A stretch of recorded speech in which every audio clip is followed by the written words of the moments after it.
Olá pessoal, sejam todos muito bem-vindos. Sou o professor Fernando Tadeu Marques e nós vamos trabalhar hoje um curso sensacional chamado Desafio de Férias. Esse curso idealizado pelos nossos diretores, que eu tenho certeza que vai ajudar muito você nessa preparação.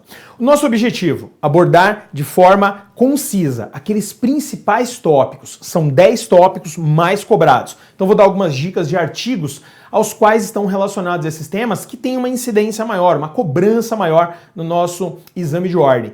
Ao final, já resolveremos algumas questões relacionadas a um desses temas. Beleza? Vem comigo que a gente tem muita coisa para falar. Bora lá! Estamos aqui então no desafio. Pessoal, esse desafio, ele contempla, eu já vou deixar aqui para vocês, aí na tela, os 10 principais temas, desse exame de ordem, né? Dessa história do exame de ordem FGV. Eu vou deixar aqui, aproveitando para vocês, anotem aí o meu contato, pessoal, para vocês me encontrarem. Onde eu encontro você, pessoal? Lá no Instagram, tá? Fernando Tadeu, tudo junto, Marques. Fernando Tadeu Marques, lá no Instagram. Pessoal, por lá que a gente vai, então, conseguir se comunicar e eu vou responder perguntas que vocês eventualmente tenham ficado aí com dúvidas sobre essa preparação, ok? Vamos lá? Bom, então aqui a gente vai continuando, vamos tratar aqui desses temas. Quais são os principais temas, professor? Tá lá como um dos mais cobrados até hoje, crimes contra a pessoa, sobretudo, pessoal, sobretudo, qual, professor? O tema crimes contra a vida, tá? Crimes contra a vida. Então, desses crimes contra a vida, pessoal, eu acho que já vale a pena vocês terem em mente aí, dentro, né, daquela dinâmica, a gente tem os crimes contra a vida, a gente tem os crimes que tratam da questão da lesão corporal, dos mais importantes, e os crimes contra a liberdade individual. Dos mais cobrados até hoje, a gente tem uma incidência muito grande nos crimes contra a vida. Então reforça o teu estudo em todo esse universo da parte especial, dá um reforço, tá? Especial para os artigos 121 até o artigo, deixa eu já anotar aqui para você, do artigo 121, então, tá? Até o artigo 128, tá? Lá do nosso Código Penal. Então, esses artigos são aqueles mais cobrados quando a gente relaciona os chamados crimes contra a vida. Para vocês terem só uma ideia do quanto isso é cobrado, no exame passado nós tivemos lá, pessoal, guarda isso aqui, nós tivemos a cobrança de 6 questões, 2 envolviam o homicídio, que é o artigo 121. Dentro do 121, toma um pouco de cuidado com um ponto que é muito importante. Quando a gente fala do homicídio qualificado, o parágrafo 2º do artigo 121. Nele, nós temos 7 incisos agora, 7 incisos relacionados, então, às qualificadoras que tornam o crime de homicídio mais grave. Então, ali, por exemplo, no inciso 6, a gente tem a morte por conta do feminicídio, a gente tem a morte por conta da pessoa ser policial ou ser parente, se envolver naquela célula, né? Tem o policial, então os parentes na linha consanguínea até o 3º grau, cônjuge, companheira, a gente tem no inciso 7, são pontos muito importantes. Reforça o teu estudo, 121 ao 128, especificamente nesse ponto aqui, você pode colocar aí, pessoal, tá? Uma ótica um pouco mais aproximada quando você falar do 121, tá bom? Bora lá então. Desses pontos, não é, dos crimes contra a pessoa, a gente já fez aqui, não é, uma chamada de atenção. A gente tem um segundo tema. O segundo tema é o erro de tipo. Pessoal, esse é muito importante, não é? O erro de tipo essencial e o erro de tipo acidental, tá? São pontos importantíssimos. Deixa eu melhorar essa letra aqui porque ela não ficou convincente. Espera aí. Agora sim, o essencial e o acidental. Nesse ponto, anota 2 artigos aí que são importantes, que é o artigo 20, né? Parágrafo 3º, sobretudo, tá? 20, parágrafo 3º do CP. Mas também o artigo 20, Parágrafo 3º e o artigo 73, tá? 73 do CP. Ambos, tá? Ambos hipóteses de erro de tipo acidental. Pessoal, é muito cobrado esse tema, tá? Muito cobrado. Então, fica de olho quando falar desse erro, tá? Fica de olho quando a gente fala desse erro. No artigo 20, o chamado erro quanto à pessoa é um ponto também demasiadamente cobrado, muito importante. Outro é o erro quanto à execução, chamado de aberratio ictus. Ele é muito parecido com o erro in persona. A diferença é que o erro in persona, a pessoa erra por uma falsa percepção da realidade. Crê que é uma pessoa quando é outra. Exemplo, não é? Quero acertar uma pessoa, creio que é ela, acerto onde eu atirei. Então, nesse caso, é o erro quanto à pessoa. E o aberratio ictus, o erro na execução. Eu quero acertar, a pessoa que eu quero acertar está lá. Só que eu erro nos meios executórios, má pontaria, muito cobrado isso na OAB. Então a diferença entre erro quanto à pessoa e a diferença entre ela e o erro na execução, o erro in persona e aberratio ictus, é muito importante. A OAB adora essa pergunta, tá? Então coloca aí no seu ponto de reflexão, no seu ponto de aprofundamento. Estuda bem esses dois artigos, porque eles sempre caem. Em geral, a gente pode falar também do caput do artigo 20, porque ele fala do erro de tipo essencial, também um artigo importante para você estudar, foi cobrado já recentemente em segunda fase. Então, nada impede que seja cobrado em uma primeira. Fica de olho nisso, tá bom? Vamos lá. Pessoal, além do erro, a gente tem o concurso de crimes, que vem ganhando espaço. Concurso de crimes vem ganhando um certo espaço, tá? Esse concurso de crimes, você pode anotar aí alguns artigos, tá? A gente pode anotar os artigos 70, ou melhor, os 69 primeiro, tá? 69, que vai falar do concurso de crimes material, concurso material de crimes. O 70, que vai falar do concurso formal, seja ele perfeito ou imperfeito, e também o 71, que é o chamado crime continuado. Esse também é um ponto demasiadamente importante e cobrado, tá? Concurso de crimes, a possibilidade, só para lembrar vocês, a possibilidade de alguém praticar mediante duas condutas, dois crimes, aí a gente está falando do 69, do concurso material, ou na hipótese, por exemplo, da primeira parte do 70, alguém com uma só ação praticando dois. Então ele não quer praticar os dois crimes, não quer praticar um, mas acaba praticando o outro. Seja doloso, querendo praticar um e acaba praticando o outro, ou não querendo praticar nenhum, pratica dois crimes culposos. Aí a gente teria então a incidência de somente uma das penas. Dá uma olhadinha na primeira parte do artigo 70. Ele vai falar do concurso formal perfeito. A segunda parte, no próprio caput, vai falar do concurso formal imperfeito. Aquele onde eu quero praticar os dois crimes, mas quero fazer isso mediante somente uma ação ou omissão, mediante uma só conduta. Então eu vou responder pelos dois. A gente tem o chamado critério do cúmulo material, assim como no artigo 69, a gente tem a somatória das penas aqui. E o crime continuado? O agente, mediante mais de uma ação ou omissão, pratica, não é? Dois ou mais crimes, e eles são uma sequência um do outro. Fica demonstrado que um é uma continuação do outro. Assim eu não aplico a regra do artigo 69, somando as penas. Se comprovado que o crime é continuado, a gente vai ter o chamado sistema da exasperação.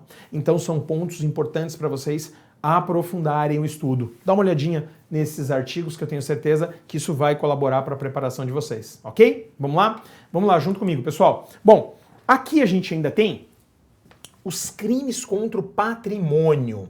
Então os crimes contra o patrimônio são muito importantes. Eles, entre os crimes em espécie, entre a cobrança que é feita na parte especial do nosso código, os crimes contra o patrimônio têm uma relevância muito grande. Ele, logo depois dos crimes contra a vida, ou de forma geral os crimes contra a pessoa, ele é o mais cobrado dos temas. Sempre está na prova. Se não, em uma você vai encontrá-lo na outra prova. Às vezes alterna de uma prova, às vezes não cai na primeira, cai na segunda. crimes contra o patrimônio. Professor, quais são os artigos-chave que eu tenho que estudar com um pouco mais de afinco? Dá uma olhada aqui, anota aí. Quando a gente falar de patrimônio, você pode anotar os artigos 155 e o 157, pessoal, que tivemos aí, relevantes alterações. 155 e 157, relevantes alterações. Alteração como aquela inclusão, não é, do uso de explosivo ou o furto do explosivo. Se eu vou furtar explosivo ou usar explosivo para praticar o furto, parágrafo 4º, parágrafo 4A, tá? Parágrafo 4A e o parágrafo 7º do 155, incluídos recentemente, não faz muito tempo. Lá no 157 nós tivemos a retirada do emprego de arma. A arma de forma genérica não mais incide no aumento de pena na terceira fase do processo dosimétrico. Pessoal, ali na dosimetria da pena foi retirado. Então, se o cara tiver com uma faca, vai incidir lá? Não. Mas eles incluíram no artigo 157, parágrafo 2º-A, o inciso 1, salvo engano, arma de fogo. Retirou a arma de forma genérica, mas manteve com um aumento maior a arma de fogo. Isso é importante, tá? Também inseriram ali nesse parágrafo roubo, utilizando então o emprego de explosivo, também relevante alteração. Esses dois são importantes artigos para vocês anotarem aí. Outro artigo importante que vem nessa sequência, eu colocaria aí, que sempre é cobrado, ninguém dá muito valor para ele, é o dano, né? 163, pode incluir também aí o 168, o 171, o 180, então o 171 o estelionato, o 180 a receptação. E pessoal, aquela trinca, não é? Aquela trinca, o 181, 182 e o 183, tá? 181, 182 e 183. Professor, do que eles falam mesmo que eu não estou me recordando aqui? Pessoal, cuidado, tá? Esse é aquele ponto que fala das chamadas escusas, sejam elas absolutórias, 181, sejam elas relativas, 182, ou seja, a hipótese onde não se aplica as escusas absolutórias ou escusas relativas. Então, se alguém pratica um crime de furto, por exemplo, contra o seu pai, ficaria isento de pena. Mas se o pai tem mais de 60 anos, o 183 vai dizer não se aplica. Se o crime é praticado com emprego de violência ou grave ameaça, não se aplica a escusa. E ao estranho à relação, aquele que não tem o grau de parentesco com a vítima, não se aplica os benefícios. Então tome um pouco de cuidado, porque esse é um outro ponto que sempre está aí na prova da OAB. Não só da OAB, de concursos públicos em geral, quando cobram crimes contra o patrimônio, seja para analista, seja para cargos do judiciário, seja para carreiras policiais, são pontos sempre muito cobrados. Então, esses vale a pena você reforçar aí o seu conhecimento, tá bom? Não deixe então de anotar esses artigos que eu estou relacionando aqui e reforce o estudo sobre eles, tá bom? Vamos lá. Bom, na sequência aí, pessoal, itercrimes, isso aqui é batata, não é? Chamada fases do crime. Lá nas chamadas fases do crime,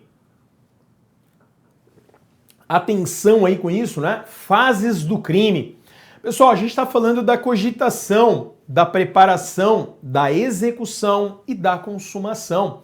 Lembrando que nos crimes formais, o itercrimes acrescenta mais um item, que é o exaurimento do crime, ok? Cuidado com isso aqui.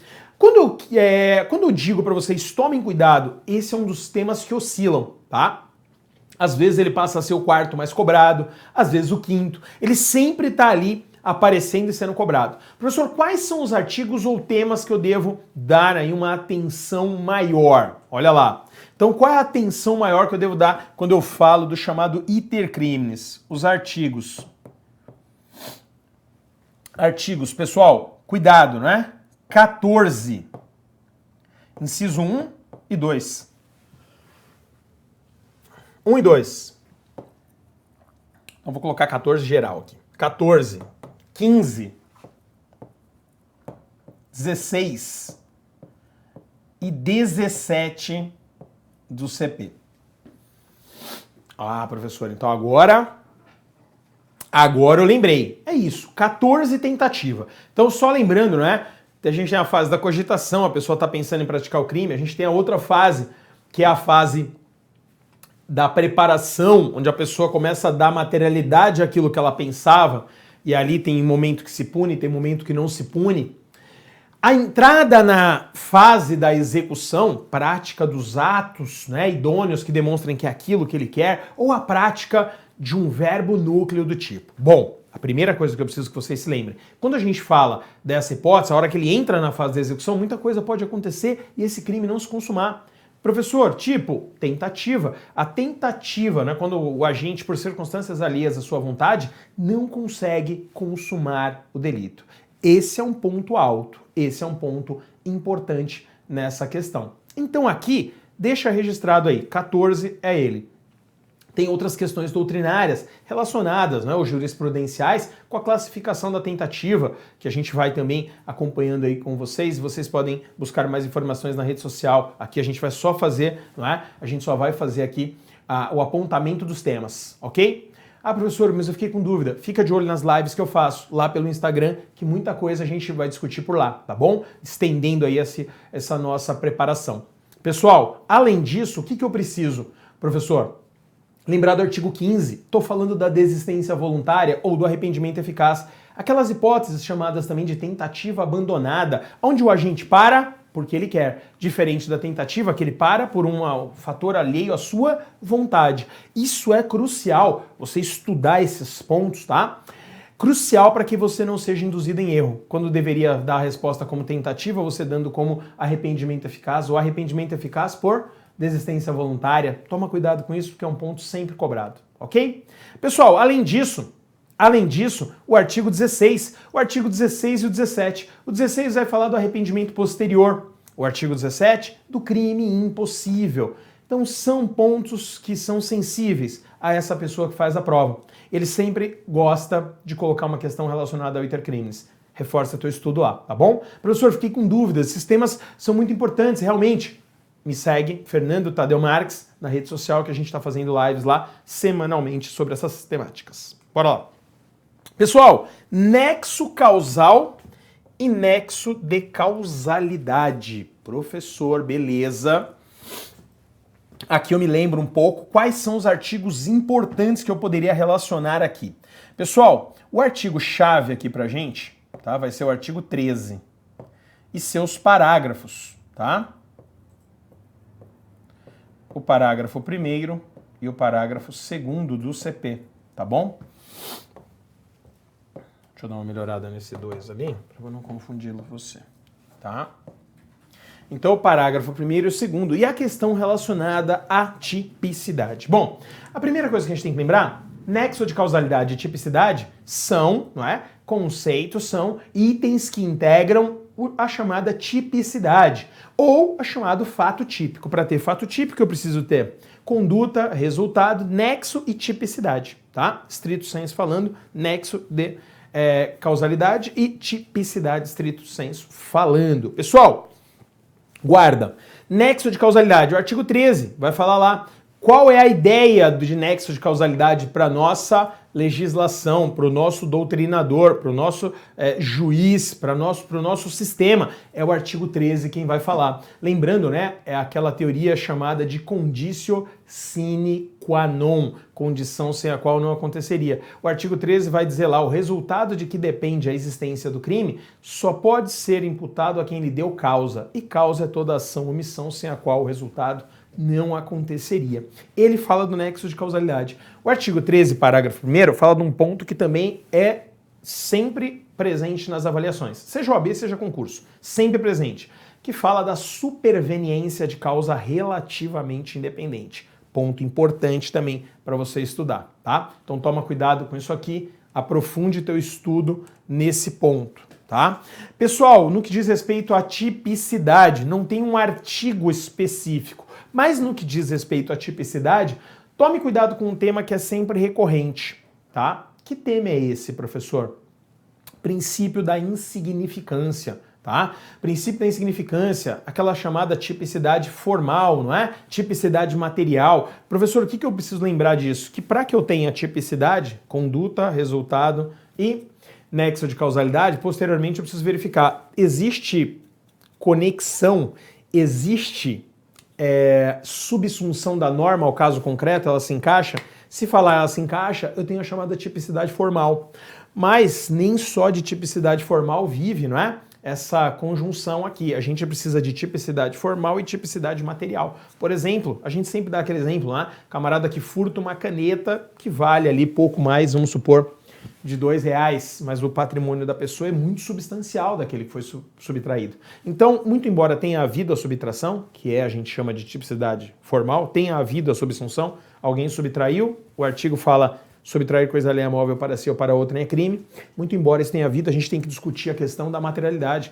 De fato, essa pessoa teve o seu patrimônio atingido, ele ganha lá 6 mil, 7 mil por mês, tem um patrimônio de R$500 mil e é furtado uma caneta de R$2 dele. Isso atingiu o patrimônio? Não, não atingiu de forma substancial. Assim, então, a gente tem a possibilidade de afastar a tipicidade. Tema muito importante que a gente vai tratar nos cursos e nas nossas lives. Beleza? Bora lá, pessoal. Apontando mais um tema aí. Atenção, não é? Crimes contra a administração pública. Professor, quais artigos? Para a gente resolver ali alguns probleminhas. Anota aí. Artigo, pessoal, 312. Muito importante. 312, 316 primeiro. 316. 317, 319. Pode colocar lá também, tá? Pode anotar aí. 329, 330, 331. Pessoal, esses são daqueles... Vou colocar aqui do CP, importantes, anota, crimes contra a administração pública, a gente tem um bloco só falando deles, então não vou me alongar aqui, a gente vai falar dele resolvendo questões, tá bom? Culpabilidade, um ponto também sempre muito cobrado.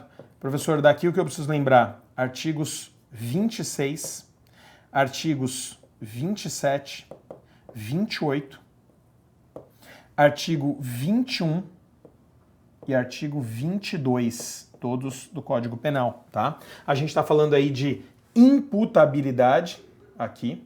Aqui a gente está falando no 21 de potencial consciência da ilicitude e no 22 da exigibilidade de conduta diversa.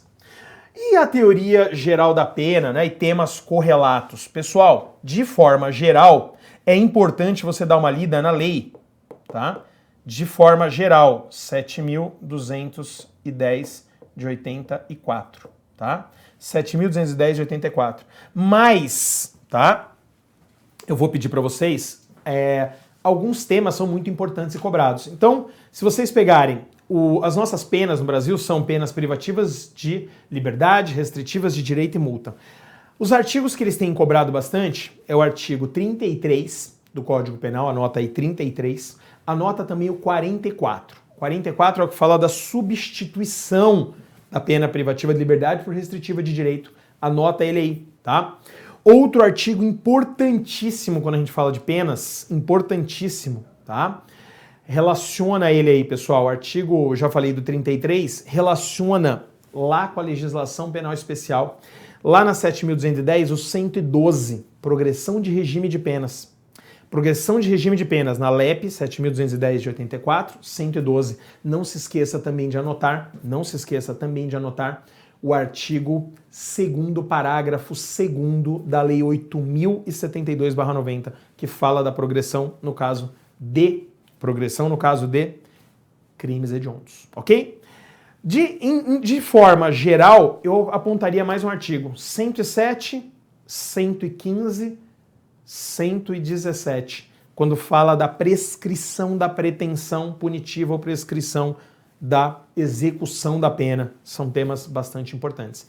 E no que diz respeito à legislação especial, para a gente fechar e falar aqui do tema penas, e falar de duas questões, pessoal, anotem aí a lei 12.850 de 2013, muito importante. Anote aí também a 11.340 de 2006. Anote aí também a Lei 11.343 de 2006, tá? Importante. Esses são os temas mais cobrados, aqueles que você vai ter aí uma sensibilidade maior no que diz respeito à OAB. Pessoal, a gente vai falar agora de uma questão aqui, tá? Vamos trabalhar comigo essa questão para a gente entender qual é a dinâmica e como é cobrado. A gente está falando do penas, tá? E de forma geral. Então, quando ele cobra penas, vou trazer aqui duas questões para a gente analisar juntos. Bora lá? Pessoal, no que diz respeito a penas, olha lá o que disse esse problema da OAB. Kátia procura você na condição de advogado para que esclareça as consequências jurídicas que poderão advir do comportamento do seu filho Marlon, pessoa primária, olha aqui informação importante, e de bons antecedentes, primária de bons antecedentes, que agrediu sua ex-namorada. O que ele fez? Agrediu a ex-namorada. Ao encontrá-la em um restaurante com um colega de trabalho, causando-lhe lesão corporal de natureza leve. Na oportunidade, você, como advogado, deverá esclarecer que, aí vem lá, o início da ação penal depende de representação, que terá o prazo de 6 meses da descoberta da autoria para adotar as medidas cabíveis. B. No caso de condenação em razão de Marlon, primário de bons antecedentes, poderá a pena privativa de liberdade ser substituída, só as palavras-chave, por restritiva de direito. C. Em razão de o agressor e a vítima não estarem mais namorando, quando ocorreu o fato, não será aplicada a Lei 11.340. Mas ainda assim, não será possível a transação penal ou suspensão condicional do processo. E D, no caso de condenação por ser Marlon primário de bons antecedentes, mostra-se possível a aplicação do sursi. Mostra-se possível a aplicação do sursi da pena. Pessoal, presta atenção nas palavras-chave que a gente colocou. O que houve foi um crime de lesão corporal de natureza leve por parte de alguém que já não mais estava, em um relacionamento com a pessoa que foi agredida. Esse é o ponto-chave, tá bom? Olha lá a primeira que a gente marcou ali. O início da ação penal depende de representação? Não, pessoal, não, tá? Então essa aqui é aquela que a gente arriscaria. Não depende de representação e isso já tem manifestação, inclusive por meio de súmula do STF, dizendo todo o crime, no caso de lesão corporal praticado contra a mulher nesse contexto, a ação penal será pública e incondicionada. No caso de condenação em razão de ser Marlon primário, poderá a pena privativa ser substituída? Não. O crime, artigo 44, pessoal, 44, lembra que eu falei que é importante? Se tem violência ou ameaça contra a pessoa, não tem substituição da pena. Se, em razão de o agressor e a vítima não estarem mais namorando, quando o fato ocorreu, não será aplicada. Mentira. Não importa se estão ainda na constância daquela relação, ou não, tá? Então o erro está aí onde a gente já destacou. Então só pode ser a correta, pessoal, a letra D. No caso de condenação, pode ser Marlon, por ser primário de bons antecedentes, mostrar-se possível, não é que vai ser, mas possível a aplicação do sursi da pena? Sim, essa é a resposta correta, pessoal, tá? Essa é a resposta, é possível sim. Mas o benefício da substituição não. Inclusive, para ter sursi, eu tenho que verificar a não possibilidade da substituição da pena. E vamos lá para mais uma aí, onde a gente fecha esse nosso bloco. Em 2014, deixa eu alterar a cor aqui. Em 2014, Túlio foi condenado definitivamente pela prática de um crime de estupro. Então, condenado definitivamente por estupro, ao cumprimento de pena de 6 anos. Após preencher todos os requisitos legais, foi a ele deferido o livramento condicional. No curso do livramento, Túlio vem novamente a ser condenado. No curso do livramento, ele vem novamente a ser condenado por outro crime de estupro. Mesmo crime. Isso aqui é importante para você, tá? Mesmo crime. Cuidado. Praticado durante o período de prova. Praticado durante o período de prova. Preocupada com as consequências dessa nova condenação, a família de Túlio procura você como advogado para esclarecimentos. Considerando as informações narradas, o advogado de Túlio deverá esclarecer à família que a nova condenação funciona. Olha lá, a nova condenação funciona na revogação do livramento como causa. Aí vem a primeira, obrigatória, não sendo possível a obtenção de livramento condicional em relação ao novo delito. B, obrigatória, sendo possível a obtenção de novo livramento após o cumprimento de mais de 2/3 da pena somadas.